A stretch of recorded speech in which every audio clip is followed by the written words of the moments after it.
Welcome to Stuff They Didn't Teach Me in Sunday School.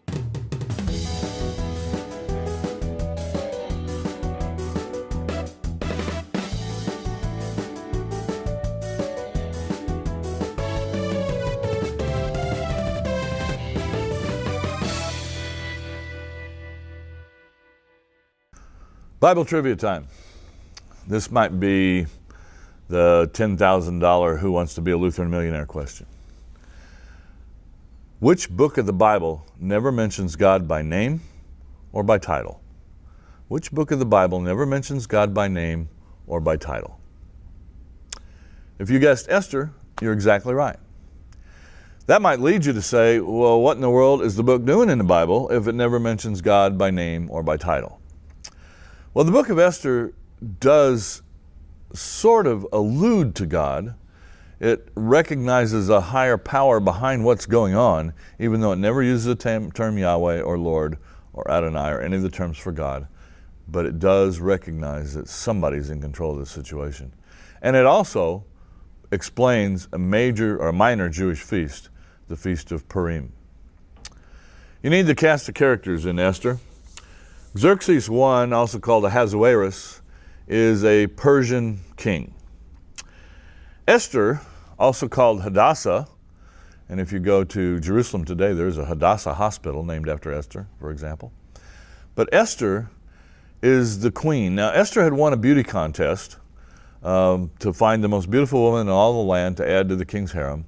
Esther had won that position, so Esther is probably a very good-looking lady. And she is an Israelite, a Hebrew. Mordecai is Esther's cousin or relative, near kinsman, and in the king's employ. And Haman is the king's right-hand man, the king's henchman, and the arch-villain here. Esther and Mordecai are good guys. Haman, the arch-villain. Ahasuerus is kind of a neutral party here.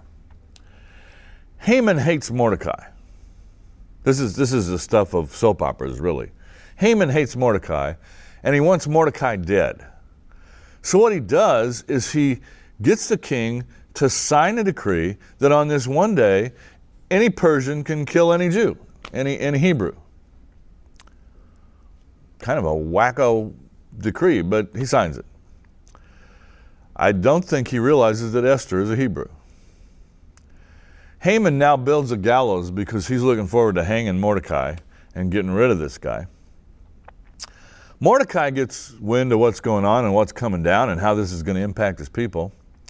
And Mordecai goes to Esther and says, Esther, you have the king's ear. You've got to do something about this. Esther says, if I go in there, I could get killed. I don't go unless I'm summoned. I haven't been summoned. I have no right to go and talk to him. And Mordecai makes the comment, which I think is probably the theme verse of this whole book, Esther chapter 4, verse 14. He says, for if you keep silence, he says to Esther, if you keep silence at such a time as this, relief and deliverance will rise for the Jews from another quarter. There probably is the only reference to God in the book. But you and your father's house will perish. And who knows whether you have not come to the kingdom for such a time as this? Who knows whether this is not exactly why you are part of the king's harem right now, so that you can deliver your people. Esther takes Mordecai's words to heart. She goes in, asks for an audience with the king, takes her life in her hands basically in doing that. The king grants her an audience, and Esther kind of spills her guts and tells the king what's going on. The king cannot revoke his decree. That's just the way things work. You couldn't revoke your decree, but he could make another one.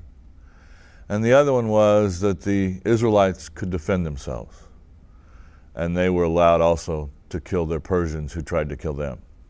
I assume it was probably a pretty peaceful day once that second decree went out, and not a lot of people killed a lot of people. But the irony and the plot twist here is that Haman, the arch-villain, does die on the gallows that he prepared for Mordecai. The Feast of Purim, P-U-R-I-M, Purim in Hebrew, or in Judaism, celebrates this event, this day when the Hebrews were allowed to defend themselves against their captors if their captors tried to kill them. The Feast of Purim has become more a secular holiday than a religious holiday in many ways in Judaism.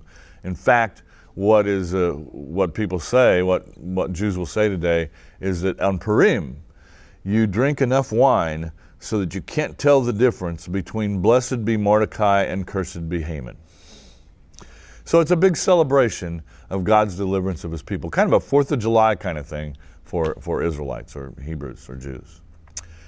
But it does indicate God's provision for his people, even though God's name is never used in that book and God is never referred to in that book. It is God who preserves his people through Esther.